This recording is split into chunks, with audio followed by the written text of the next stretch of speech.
Bismillahirrahmanirrahim. Teman-teman, kita kembali lagi bertemu di pelajaran Nahwu di pertemuan yang ketiga, kembali bersama Ibu ya. Nah, untuk pertemuan yang ketiga ini kita akan membahas tentang pembagian fi'il dari segi waktunya atau dari segi zamannya ya. Nah, ini judulnya Taqsimul fi'li bi'tibari zamanihi. Pembagian fi'il atau pembagian kata kerja sesuai waktu. Jadi dari segi waktunya fi'il itu terbagi menjadi berapa gitu ya. Nah, jawabannya fi'il dari segi waktunya itu terbagi menjadi 3. Nah, yang pertama di sini disebut dengan al-fi'lu al-madhi atau fi'il madhi. Nah, sebelum masuk ke contoh, kita akan bahas dulu pengertian dari fi'il madhi tersebut ya. Nah, di kotak ini dijelaskan al-fi'lul madhi huwa, fi'il madhi adalah kullu fi'lin yadullu ala husuli amalin fi zamanil madhi. Jadi fi'il madhi adalah kullu fi'lin, setiap fi'il atau setiap kata kerja yadullu yang menunjukkan ala husuli amalin, atas terjadinya sebuah pekerjaan atau sebuah kata kerja gitu ya. Fi zamanil madhi, pada zaman yang telah lampau. Jadi madhi itu artinya waktu yang sudah berlalu atau waktu yang telah lampau, seperti itu. Jadi intinya fi'il madhi itu adalah setiap kata kerja yang menunjukkan bahwa pekerjaan itu telah kita lakukan atau telah terjadi di waktu yang sudah berlalu gitu ya. Makanya biasanya ketika kita menerjemahkan fi'il madhi, kita akan tambahkan kata telah, seperti itu. Nah, kita akan bahas sedikit contoh dari kata kerja yang berupa fi'il madhi ya. Contoh di sini yang pertama ada kata jaro al-kalbu. Yang kedua waqafa ar-rajulu. Yang ketiga do'a al-kitabu. Yang keempat daqqatis sa'atu. Yang kelima ja'atil bintu. Yang keenam baghatit dajajatu. Nah, semua dari contoh yang 6 ini merupakan contoh-contoh dari fi'il madhi ya. Nah, yang pertama di sini ada kata jaro. Jaro ini artinya adalah berlari. Dan jaro adalah fi'il madhi, maka kita terjemahkan nanti ke bahasa Indonesia dengan menambahkan kata telah gitu ya. Jaro al-kalbu, al-kalbu ini artinya anjing. Jadi arti dari kalimat yang pertama ini adalah anjing telah berlari, seperti itu. Nah, nomor 2 ada contoh kata waqafa ar-rajulu. Waqafa ini artinya berdiri, teman-teman. Ar-rajulu seorang laki-laki. Jadi artinya seorang laki-laki telah berdiri. Jadi kata jaro dan kata waqafa keduanya adalah fi'il madhi ya. Contoh yang ketiga ada kata do'a al-kitabu. Buku telah hilang. Jadi kata doa ini artinya hilang, al-kitabu artinya buku. Jadi kalimat ini arti lengkapnya adalah buku telah hilang ya. Nomor 4 ada kata daqqatis sa'ah. Sa'ah ini artinya jam. Daqqa ini artinya berdetak ya.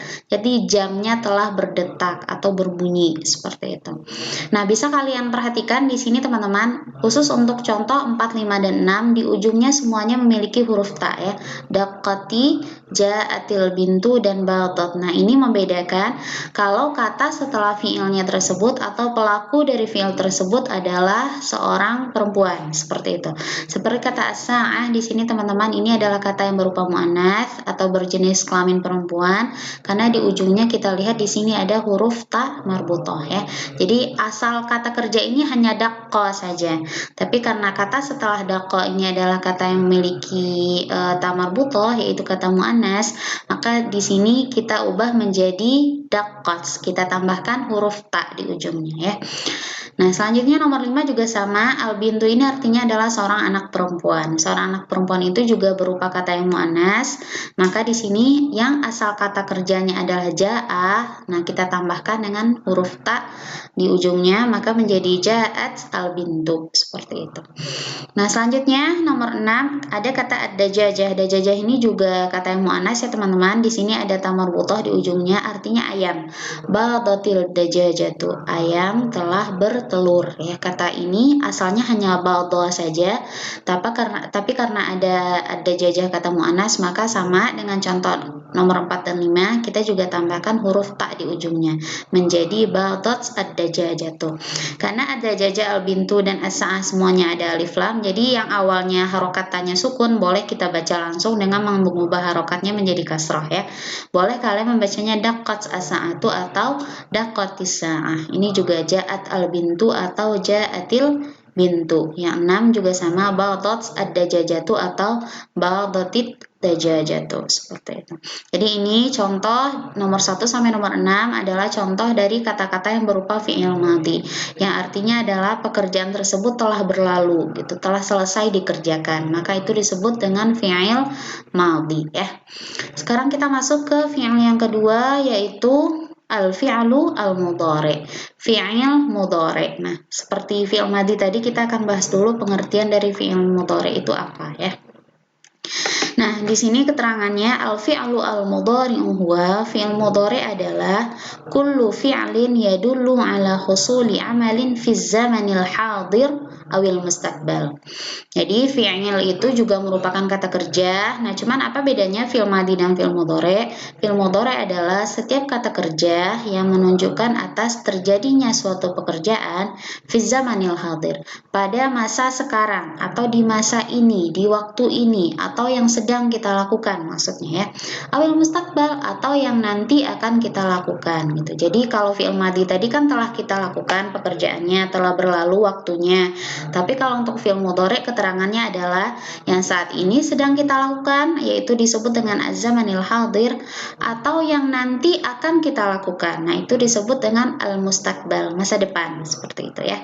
Jadi perbedaannya, kalau fi'il madhi telah selesai kita lakukan, kalau fi'il mudhari yang sedang kita lakukan atau yang akan kita lakukan, seperti itu. Nah, di dua baris terakhir di dalam kotak ini dijelaskan ciri-ciri dari fi'il mudhari tersebut apa gitu ya. Kalau tadi fi'il madhi kan kita tidak membahas ciri-cirinya. Kalau fi'il mudhari lebih mudah dikenali ya teman-teman, walaupun kalian tidak mengetahui artinya di dalam bahasa Indonesia apa, tapi kalian bisa ketahui kalau itu adalah fi'il mudhari karena kita tahu ciri-cirinya ya. Wala budda an yakuna mabdu'an biharfin min ahrufil mudhara'ah. Jadi setiap dari fi'il mudhari ini harus dimulai dengan salah satu dari huruf mudhara'ah. Siapa itu huruf mudhara'ah? Nah, ada 4, yaitu al-hamzatu wan nun wal ya wat ta. Jadi ada 4 huruf ini yang memang merupakan ciri-ciri dari fi'il mudhari. Jadi kalau kalian menemukan sebuah fi'il diawali dengan salah satu dari 4 huruf ini, maka itu adalah fi'il apa? Fi'il mudhari. Nah, huruf yang 4 ini disebut dengan ahruf al-mudhara'ah, huruf-huruf mudhara'ah ya. Jadi ini hamzah nun ya ta ini bisa kalian singkat dengan istilah anita atau anaita gitu ya, untuk lebih mudah mengingatnya. Sekarang kita masuk ke contoh-contoh dari fi'il mudhari ya. Di sini kita tidak bahas semuanya ya teman-teman, hanya beberapa saja. Contohnya di sini yang pertama ada kata aghsilu yadayya. Saya sedang mencuci atau saya akan mencuci kedua tangan saya. Aghsilu di sini merupakan fi'il mudhari. Ciri-cirinya apa? Karena dia diawali dengan huruf hamzah ya. Aghsilu ini artinya mencuci karena dia fi'il mudhari. Jadi waktunya bisa sekarang atau nanti ya. Jadi artinya saya sedang mencuci kedua tangan saya atau saya akan mencuci, seperti itu. Boleh ya. Yang kedua, di sini ada kata albasu thiyabi. Albasu, labisa albasu ini artinya adalah menggunakan atau memakai. Saya sedang memakai atau saya akan memakai baju saya, seperti itu. Nah, kita lanjut ke contoh yang keempat. Nomor 3-nya kita tinggal saja ya teman-teman, karena contohnya sama.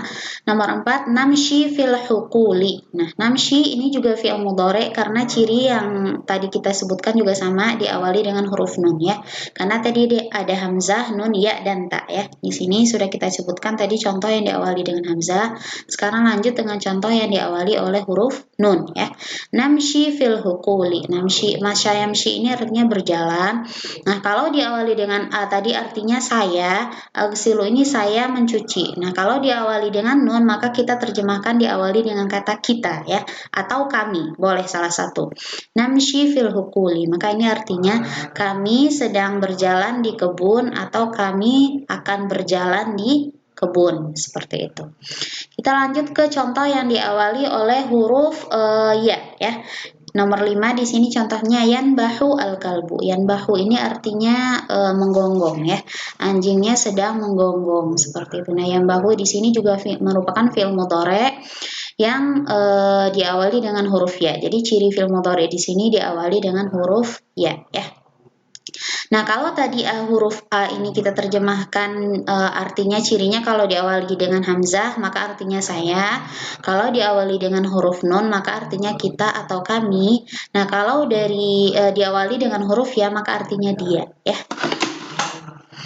Nah, selanjutnya contoh yang nomor 7 di sini ada kata ta'kulu al-bintu.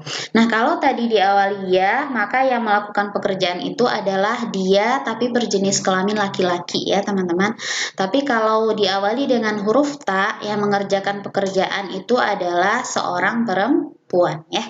Nah, di sini ciri dari fi'il mudhari pada kata ta'kulu adalah diawali dengan huruf ta ya.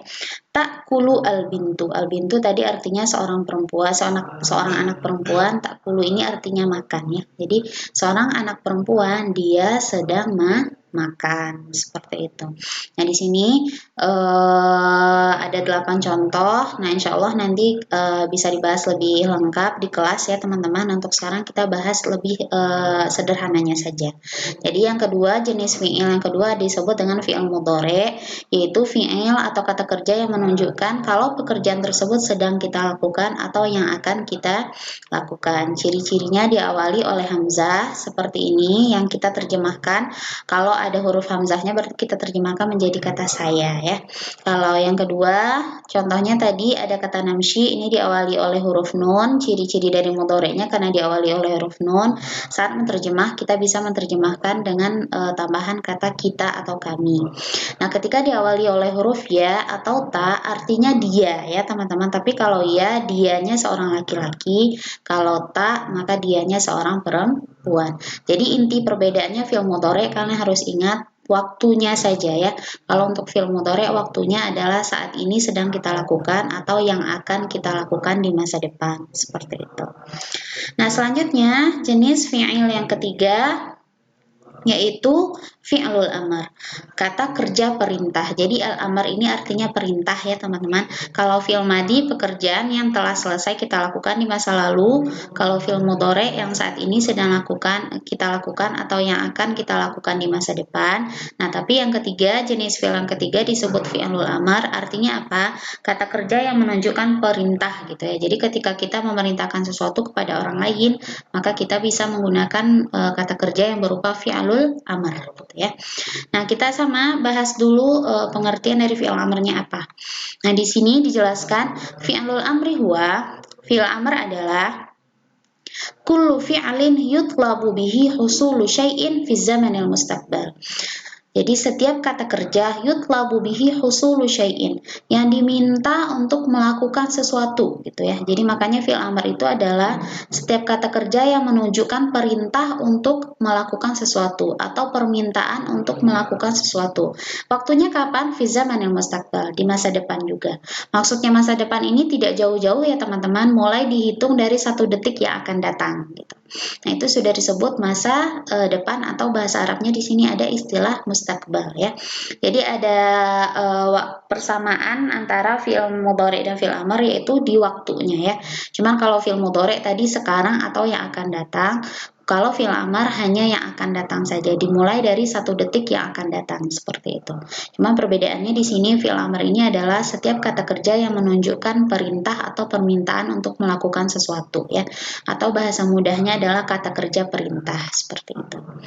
Nah, sama kita akan bahas beberapa contoh saja. Di sini ada kata contoh yang pertama il'ab bil qurrati. Jadi biasanya teman-teman ciri utama dari fi'il amr itu adalah huruf terakhirnya berharokat sukun seperti ini. Il'ab. berharokat sukun. Misalnya nih di contoh nomor 4 ada kata nam. Nah, huruf terakhirnya adalah huruf mim dan dia juga berharokat sukun seperti itu ya. Jadi ini ciri utama dari fi'il amar, biasanya selalu diakhiri dengan huruf-huruf yang berharokat sukun ya. Nah, untuk yang pertama di sini ada kata il'ab bil kurati, bermainlah dengan bola ya. Karena kata laiba yal'abu itu artinya bermain, maka untuk il'ab artinya bermainlah dengan bola ya.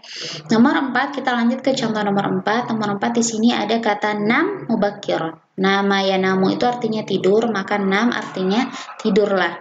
Mubakiron segera gitu ya. Jadi tidurlah dengan cepat, tidurlah segera seperti itu. Nah, kita kembali ke contoh nomor 3. Di sini ada kata nadzif. Nah, berasal dari kata nadzafa yunadzifu yang artinya membersihkan, maka untuk nadzif artinya adalah bersihkanlah thiyabaka, bajumu atau pakaianmu ya. Jadi di sini semua kalimat dari nomor 1 sampai nomor 6 itu semuanya diawali dengan kata kerja perintah atau yang disebut dengan fi'il amar seperti itu ya. Jadi teman-teman, pembagian kata kerja dari sisi waktunya tadi terbagi menjadi 3 ya. Jadi di sini taqsimul fi'li bi'atibari zamanihi, pembagian fi'il berdasarkan waktunya ada 3 ya teman-teman. Yang pertama tadi fi'il madhi, setiap kata kerja yang menunjukkan waktu yang telah lalu, yang sudah selesai kita lakukan seperti itu ya. Yang kedua tadi ada fi'il mudhari, jadi yang sedang kita lakukan atau yang akan kita lakukan. Biasanya diawali dengan huruf 4 yang terkenal ya, huruf hamzah, huruf nun, huruf ya, dan huruf ta seperti itu. Nah, selanjutnya fi'il yang terakhir yaitu fi'il amar atau kata kerja perintah. Nah, jadi biasanya ciri-cirinya adalah diakhiri dengan harokat sukun seperti kata il'ab di sini dan kata nam beserta contoh-contoh yang lain ya. Oke, kita cukupkan pertemuan kita yang ketiga ini sampai di sini. Setelah ini kalian boleh langsung mengerjakan latihan yang sudah Ibu sebutkan di Miastab ya. Assalamualaikum warahmatullahi wabarakatuh.